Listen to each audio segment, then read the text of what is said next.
Hello, everybody. My name is Ian Lamont. I am the publisher of In 30 Minutes Guides, including the two-volume set Social Security in 30 Minutes. Today, I'm going to be talking about something that the author, Emily Pogue, mentioned in the book, and that is how Social Security is funded. And this gets into kind of your pay stubs and these strange deductions that appear below kind of as separate line items. And they're a little bit confusing because they're using all these acronyms you may not understand. But what I'm going to do is explain what the acronyms mean and how it relates to Social Security, and also talk about another type of Social Security funding that you may not be aware of, but will probably affect you depending on how much money you make. So anyways, let's take a look at this pay stub. This is a fictitious one. It was from the California Labor Commission, but actually it's really useful because it shows the deductions. And these deductions, so actually let's back up a little bit. This person, Bob Johnson, his gross earnings for the period were $774, and $213 was deducted.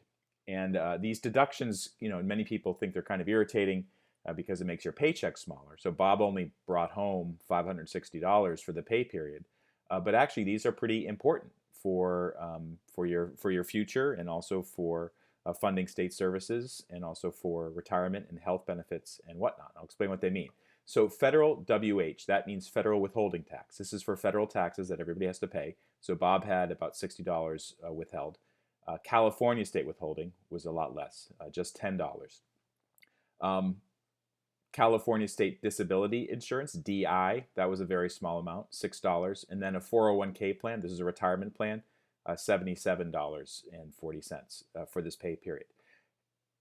FICA, often called FICA, this is your Social Security withholding. And basically, the way Social Security works is you put in money when you're working from your paycheck, and then when you retire, you get to withdraw money from the fund that it goes into. So for this particular worker, his FICA deduction was $47.99. And if you do the math, $47.99 is actually 6.4% of the gross earnings. The company itself, whoever his employer is, Smith & Company, has to put in another 6.4%.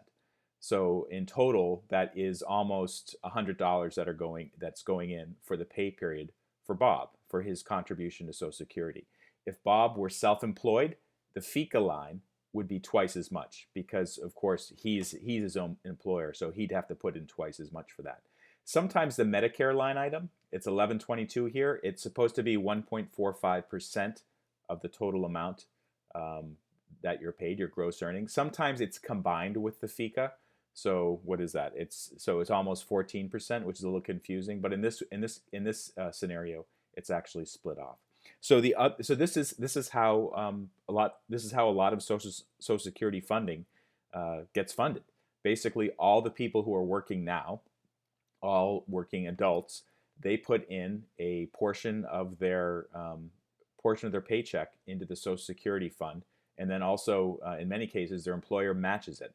Now I should say that some types of employees don't have to contribute to Social Security because they get pensions, and that includes certain types of teachers and other people who receive usually government pensions.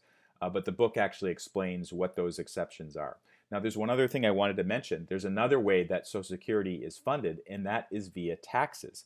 So if you make above a certain amount of money, you will have to pay some taxes on Social Security income if you're receiving it. So that is after you're retired, or maybe you're disabled, and your income levels go above a certain level, you'll have to pay taxes on your Social Security benefits. The book, it gets a little bit complicated. There's a formula involved, but the books explain what it is. Let's get back to that.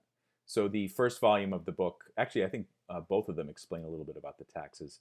They discuss how the tax situation works. And then in addition, the book mentions that some states, including Colorado, Connecticut, Kansas, Minnesota, Montana, Nebraska, New Mexico, North Dakota, Rhode Island, Utah, Vermont, West Virginia, and Missouri, there's state taxes on Social Security benefits. For more information on how to get the most out of Social Security, check out Emily Pogue's two-volume set, Social Security in 30 Minutes, available from in30minutes.com. Thank you so much for watching.